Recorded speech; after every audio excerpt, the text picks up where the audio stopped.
आज के क्लास में हम लोग डिस्कस करने वाले हैं ब्रीदिंग इन अदर एनिमल्स। इसके पहले हम लोगों ने डिस्कस करा अपने ह्यूमन बीइंग में ब्रीदिंग कैसा होता है ना। ये हम लोग डिस्कस कर चुके हैं। जैसे यहाँ पे हमारा टॉपिक था ना, हाउ डू वी ब्रीथ। इसमें हम लोगों ने डिस्कस किया कि हम ह्यूमन बीइंग किस तरीके से ब्रीथ करते हैं, यानी कि कैसे सांस लेते हैं और कैसे सांस छोड़ते हैं। ये हम लोग डिस्कस कर चुके हैं, यानी कि ह्यूमन बीइंग के बारे में हमारा पूरा कहानी हो चुका है। आज हम लोग डिस्कस करेंगे एक नए टॉपिक के बारे में। टॉपिक का नाम है ब्रीदिंग इन अदर एनिमल्स। दूसरे प्रकार के एनिमल्स में कैसे ब्रीदिंग हमारा होता है। ह्यूमन बीइंग के बारे में तो समझ चुके हैं हम लोग, लेकिन अब आप समझते हैं थोड़ा सा अदर एनिमल में ब्रीदिंग कैसे होता है। आइए देखते हैं क्या लिखा हुआ है इसमें। सबसे पहला पॉइंट है animals such as elephants, lions, cows, gods, frogs, lizards, snakes, birds have lungs in their chest cavities like the human beings। जैसे यहाँ पे जो हमने अभी एग्जांपल लिए हैं कुछ जानवरों के, इनके पास ना लंग होता है, चेस्ट कैविटी भी होता है। मतलब जैसा हमारा ह्यूमन बीइंग में सिस्टम चलता है वैसा ये चीज़ इसमें भी देखने को मिलता है। तो आप इसमें ये समझ सकते हैं कि जो चीज़ हमारे बॉडी के साथ होता है वही चीज़ इनके साथ भी होता है, ठीक ना। लेकिन कुछ ऐसे चीज़ें हैं जिसमें कि थोड़ा सा अलग तरीके से होता है। तो जिसमें अलग तरीके से होता है उसको हम लोग यहाँ पे अलग से पढ़ेंगे। जैसे एग्जांपल के तौर पे आप इसको ऐसे समझिए कि यदि आपसे कोई पूछे कि बताओ हमारे जो एलिफेंट है, मतलब जो एलिफेंट है उसमें ब्रीदिंग कैसे होता है, तो सिंपल सा प्रोसेस आपको वही वाला बता देना है जो कि प्रोसेस हमारे बॉडी में चलता है ना। हमारे बॉडी में क्या देखा था हमने कि सबसे पहला जो हमारा एयर है वो नॉस्ट्रिल से होते हुए आता है नसल पैसेज में। नसल पैसेज के बाद फिर हमारा वो हवा कहाँ चल जाता है, विंड पाइप में जाता है। विंड पाइप के बाद फिर वो लंग्स में जाता है। तो ये हमारे ह्यूमन बीइंग का सिस्टम था। तो सेम चीज़ जानवरों में भी होगा, जैसे elephant, lion, cows, god, frogs, इन प्रकार के जो एनिमल हैं इनमें भी सेम चीज़ होता है, सेम तरीके से चलता है हमारा। तो हमारे ह्यूमन बीइंग में और इन प्रकार के जानवरों में क्या ब्रीदिंग में कोई डिफरेंस है? बिल्कुल भी नहीं, सेम है। लेकिन कुछ इंसेक्ट्स और कुछ मतलब कुछ छोटे मोटे चीज़ें हैं, इंसेक्ट हैं, जिनमें थोड़ा सा अलग हो जाता है ब्रीदिंग। उसके बारे में हम लोग पढ़ेंगे। सबसे पहला हम लोग बात करेंगे कॉकरोच के बारे में, ठीक है। आइए पढ़ते हैं, देखते हैं क्या लिखा हुआ है कॉकरोच के बारे में। कॉकरोच में आगे बढ़ने से पहले आप एक चीज़ इसमें समझिए, स्पैरकल्स क्या होता है। देखो, a cockroach has small openings on the sides of its body. These openings are called spiracles. जब आप कॉकरोच को देखेंगे ना, हालांकि ये कॉकरोच का पिक्चर नहीं है, ध्यान रहे, ये किस चीज़ का पिक्चर है आपके सामने, ये हाउस फ्लाई का, याद आ रहा आपको? कॉकरोच ये नहीं है आपके सामने जो स्क्रीन पे है, ये कॉकरोच नहीं है, ये क्या है, हाउस फ्लाई है, ओके। लेकिन दोनों में जो है ना हमारा एक ही तरीके से ब्रीदिंग होता है। तो हम लोग यहाँ पे इसको भी एग्जांपल लेके समझ सकते हैं, ठीक ना। तो कॉकरोच के बारे में यदि हम बात करें,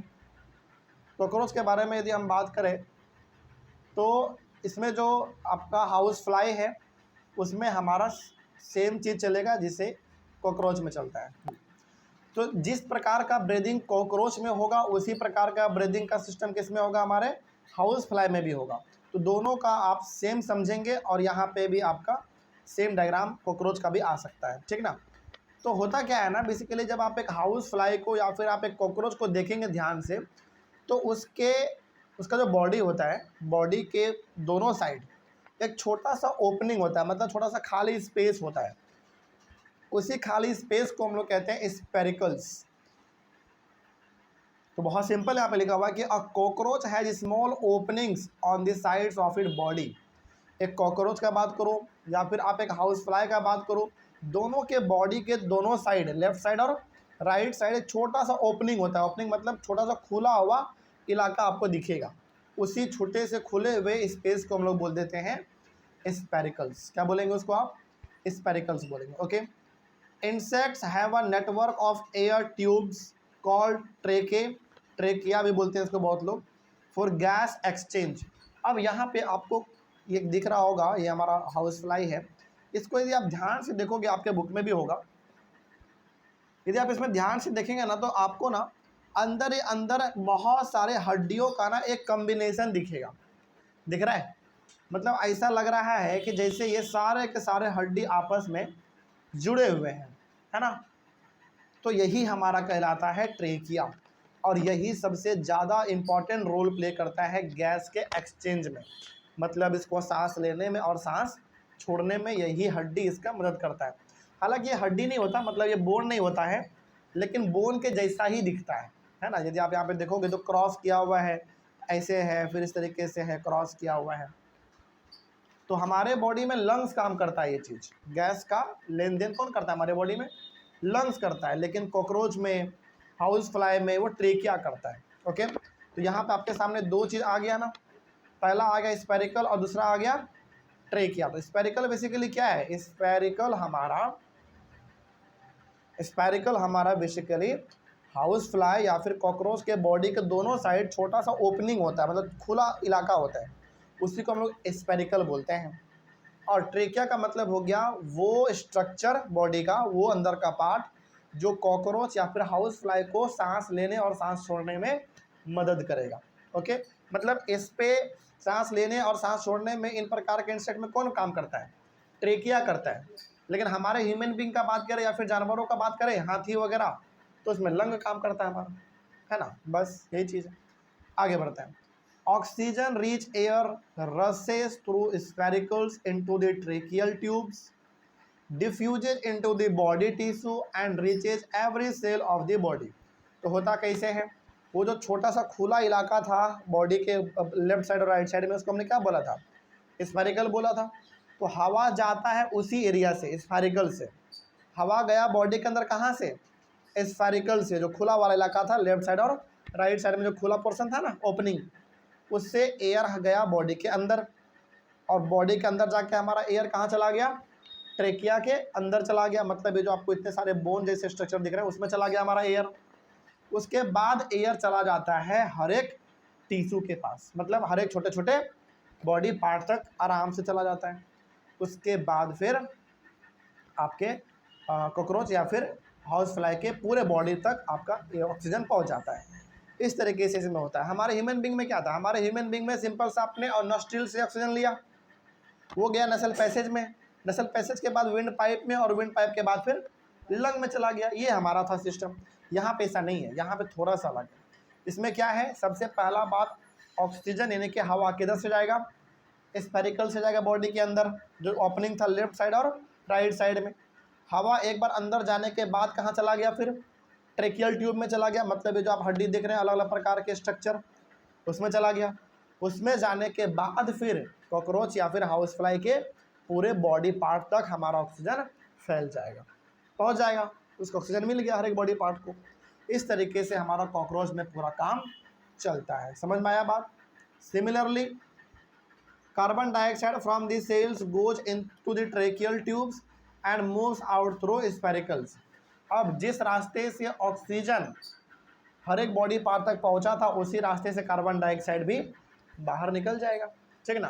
तो यदि आपसे कोई पूछे कि बताओ कॉकरोच या फिर हाउस फ्लाई में ऑक्सीजन का बॉडी के अंदर जाना और कार्बन डाइऑक्साइड का बॉडी के अंदर से बाहर निकलना कैसे होता है, तो सिंपल से बताइएगा कि बॉडी के लेफ्ट साइड और राइट साइड में दो ओपनिंग होता है, यानी कि दो खुला जगह होता है। उस ओपनिंग को हम लोग कह देते हैं स्फेरिकल। क्या बोल देंगे? स्फेरिकल बोल देंगे। उसी से ऑक्सीजन बॉडी के अंदर जाता है। तो स्फेरिकल से ऑक्सीजन गया कहाँ? बॉडी के अंदर। और बॉडी के अंदर भी कहाँ गया? पहली बात ट्रेकिया में चला गया। ट्रेकिया मतलब वही जो स्ट्रक्चर है ना, बोन जैसा बना हुआ, उसमें चला गया। उसके बाद फिर कहाँ जाएगा ऑक्सीजन? बॉडी के हर एक सेल या फिर टिश्यू तक चला जाएगा, हर एक पार्ट तक फैल गया वो। अब हमने क्या बताया था आपको? हर एक सेल तक या फिर हर एक टिश्यू तक जब एक बार ऑक्सीजन पहुंच जाएगा, तो फिर बाहर क्या निकलेगा वहाँ से? Carbon dioxide. तो कार्बन डाइऑक्साइड मतलब जिस रास्ते से ऑक्सीजन गया, उसी रास्ते से कार्बन डाइऑक्साइड वापस आ जाएगा। तो कार्बन डाइऑक्साइड पहले बताइए कहाँ आएगा? सेल से निकल के ट्रेकिया में आएगा, और ट्रेकिया के बाद फिर हमारा कार्बन डाइऑक्साइड कहाँ आएगा?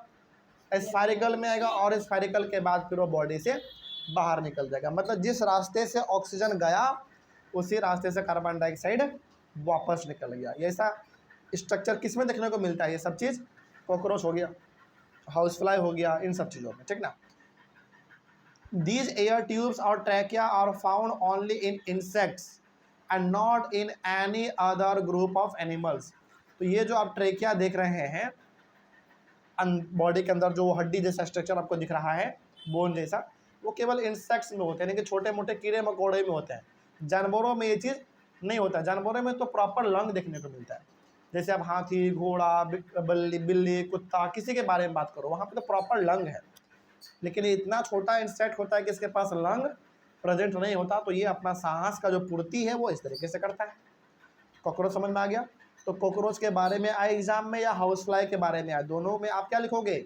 सेम चीज़ लिखोगे, क्योंकि दोनों में सेम होता है, ठीक है। तो ये हो गया हमारा ऊपर में ट्रैकिया, और ये हो गया हमारा पूरा ट्रैकियल सिस्टम। मतलब ये जो आपको अलग अलग प्रकार का स्ट्रक्चर दिख रहे हैं, इसी को हम लोग एक साथ बोल देते हैं ट्रैकियल सिस्टम। कहानी आगे बढ़ाएं, चलिए। नेक्स्ट है हमारा अर्थवॉर्म। आइए थोड़ा सा अर्थवॉर्म के बारे में भी समझते हैं कि अर्थवॉर्म में किस तरीके से ब्रीदिंग होता है। अर्थवॉर्म कई बार देखा होगा आपने, जैसे जब बरसात होता है तो ज़मीन के नीचे से निकलता ही है, बहुत लंबे लंबे होते हैं वो, है ना। तो उसमें किस तरीके से होगा, देखो लिखा हुआ क्या है, earthworms breathe through their skins. सोचो, इसमें तो ब्रीदिंग का और सिंपल प्रोसेस है। इसमें क्या है, इसमें ना सिंपली ये क्या करता है, इसका जो पूरा बॉडी है, यानी कि जो पूरा स्किन है, उसमें छोटे छोटे छेद प्रेजेंट होते हैं। वो छोटे छोटे छेद आपको दिखेंगे नहीं, ध्यान रखना, क्योंकि वो काफ़ी छोटे होते हैं, तो खुले आंखों से देखना उसको लगभग इम्पॉसिबल होता है। तो अर्थवॉर्म पे, यानी कि ये जो आप देख रहे हैं यहाँ पे अर्थवॉर्म, इसके बॉडी के ऊपर ना छोटे छोटे छोटे छोटे कई छोटे, मतलब बहुत ज़्यादा छोटे छोटे छेद होते हैं। उसी छेद से, उसी होल से ये ऑक्सीजन लेता है और कार्बन डाइऑक्साइड को छोड़ता है। तो इसमें और सिंपल है, the skin of an earthworm feels moist and slimy on touching. कभी यदि आप अर्थवॉर्म को टच करोगे, हालांकि आप कभी टच करोगे नहीं, हमको पता है, क्योंकि बहुत गंदा ये दिखता है और बहुत घिनौना लगता है ना, जब आप बारिश में देखो तो बहुत अजीब लगता है। लेकिन जब आप इसको देखोगे भी तो आपका मतलब आप देखने से इसको लग जाएगा कि इसका स्किन ना मॉइस्ट होता है। मॉइस्ट मतलब हमेशा वो गीला ही रहता है, गीला रहेगा हमेशा। वो उसमें लगेगा कि ऊपर में कोई तेल डाल दिया है, इतना चमक रहा है। तेल नहीं होता, बल्कि वो पानी होता है। हमेशा उसका बॉडी मॉइस्ट ही रहता है, मतलब हमेशा गीला ही रहता है। और दूसरा स्लिमी होता है। स्लिमी मतलब टच जब आप उसको करोगे कभी, तो बहुत सॉफ्ट लगेगा, बहुत चिकना लगेगा। मतलब कभी करना नहीं, मतलब मन करे तो करना, लेकिन आप करोगे नहीं, आपको पता है, क्योंकि बहुत अजीब दिखता है, बड़ा घिनौना दिखता है ना। आप इसको डायग्राम में ही देख लो, पिक्चर में ही देख लो, बस समझ जाओ। देख के लग रहा है इसका बॉडी क्या हो रहा है, चमक रहा है ना। मतलब इसका बॉडी कैसा है, मॉइस्ट है। मॉइस्ट मतलब एक गीला प्रकार का है, एकदम भींगा हुआ है। और दूसरा क्या है, बिल्कुल ये सॉफ्ट दिखता है। मतलब जब आप इसको टच करोगे तो ये बहुत चिकना लगेगा, बहुत सॉफ्ट लगेगा, ठीक ना। आगे बढ़ते हैं। Gases can easily pass through them. और इस वाले स्किन से आराम से गैस का एक्सचेंज हो जाता है, मतलब ऑक्सीजन बॉडी के अंदर और कार्बन डाइऑक्साइड बॉडी के बाहर, यही से हो जाता है। तो इनमें तो और सिंपल है, इसमें तो किसी प्रकार के लंग का, विंड पाइप का, नोस्ट्रिल का जरूरत ही नहीं है ना, या फिर ट्रेकिया का, या फिर स्पेरिकल्स का, इन सब में इसका कोई ज़रूरत नहीं है। इसमें इसका स्किन ही काफ़ी है। किसमें? इसमें सिंपली होल आप कह सकते हैं, इसमें कोई दिक्कत नहीं। जैसे आप प्लांट के बारे में पढ़ोगे तो वहाँ पे होल्स का नाम है स्टोमाटा, यहाँ पे होल का कुछ खास नाम नहीं देखने को मिलता। तो बस अर्थवॉर्म के बारे में कभी एग्जाम में आ जाए तो आप ये बस लिख देना, ठीक ना। कहानी समझ में आया। तो अर्थवॉर्म जो है सिंपली कैसे करता है, अपने स्किन के मदद से ही ऑक्सीजन लेता है और कार्बन डाइऑक्साइड को छोड़ता है। अगला है फ्रॉग के बारे में। आइए थोड़ा सा हम लोग फ्रॉग यानी कि मेढक के बारे में भी देख लेते हैं क्या है। मेढक के बारे में समझो क्या है। Frogs have a pair of lungs like human beings. मेढक, अच्छा चलो एग्जाम्पल आपको ये दिखाते हैं, हमने दिया था ना आपको एग्जाम्पल यहाँ पे, कि कुछ एनिमल ऐसे होते हैं जिसके पास प्रॉपर लंग होता है, और जिनके पास प्रॉपर लंग है उसमें सिंपल सा ब्रीदिंग का प्रोसेस कौन सा फॉलो होने वाला है, ह्यूमन बींग के जैसा। तो फ्रॉग में ना प्रॉपर लंग होता है, ध्यान रखना। हाँ, हालांकि ह्यूमन बींग के जैसा नहीं होता, लेकिन लंग इसमें भी होता है, ठीक ना। तो अब जब इसमें लंग होता है तो बताइए इसमें ब्रीदिंग का प्रोसेस किसके जैसा होने वाला है? ह्यूमन बींग के जैसा होने वाला है, ठीक है। तो frogs have a pair of lungs like human beings, तो ह्यूमन बींग के जैसा इसमें भी दो लंग होगा, एक राइट लंग और एक लेफ्ट में होगा। They can also breathe through their skin which is moist and slippery. अब देखो, इसके पास लंग है, ये आराम से लंग के मदद से ऑक्सीजन ले सकता है और कार्बन डाइऑक्साइड को छोड़ सकता है, ये करता है अपना, कोई दिक्कत नहीं। लेकिन कई बार ये सांस लेने के ऑक्सीजन का लेन देन और कार्बन डाइऑक्साइड को बाहर निकालना अपने स्किन से भी करता है। सोचो, मतलब इसके पास दो दो फायदा है, ये ऑक्सीजन को अपने बॉडी के अंदर लंग से भी ले लेता है और स्किन के मदद से भी ले लेता है, और कार्बन डाइऑक्साइड लंग के मदद से भी छोड़ देता है और स्किन के मदद से भी छोड़ देता है। मतलब इसके पास दोनों मर्जी, आप ये जिससे चाहे उससे काम ये कर सकता है। मेढक के बॉडी के ऊपर भी छोटे छोटे छेद होते हैं, और वो अगेन छेद इतना छोटा होता है कि आपको वो कभी दिखेगा ही नहीं, क्योंकि बहुत छोटे होते हैं, लेकिन आप माइक्रोस्कोप लगा के देखोगे तो दिख जाता है, ठीक ना। तो फ्रॉग के पास लंग तो है, ये ठीक उसी तरीके से सांस लेगा और छोड़ेगा जिस तरीके से ह्यूमन बींग करता है, लेकिन इसके पास एक स्पेशल फीचर क्या है कि ये स्किन से भी अपना सांस का लेन देन कर लेता है, ऑक्सीजन ले लेगा स्किन से ही और स्किन से ही कार्बन डाइऑक्साइड को छोड़ भी देगा। तो इसमें ये हमारा पूरा प्रोसेस चलता है। पूरा बात समझ में आ रहा है आपको? अगला है ब्रीदिंग अंडर वाटर, उसके बाद है डू प्लांट्स ऑल्सो रिस्पायर, इसको हम लोग करते हैं अपने अगले वाले क्लास में। यहाँ तक तो कोई दिक्कत नहीं, किसी को समझ में आया?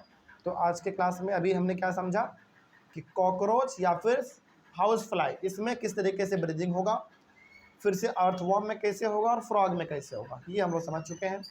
अगला हम लोग बात करेंगे ब्रीदिंग अंडर वाटर, इसमें ऑब्वियसली बात हम किसके बारे में बात करने वाले होंगे? मछली के बारे में। तो उसको हम लोग अपने अगले क्लास में करते हैं। तब तक थैंक यू वेरी मच।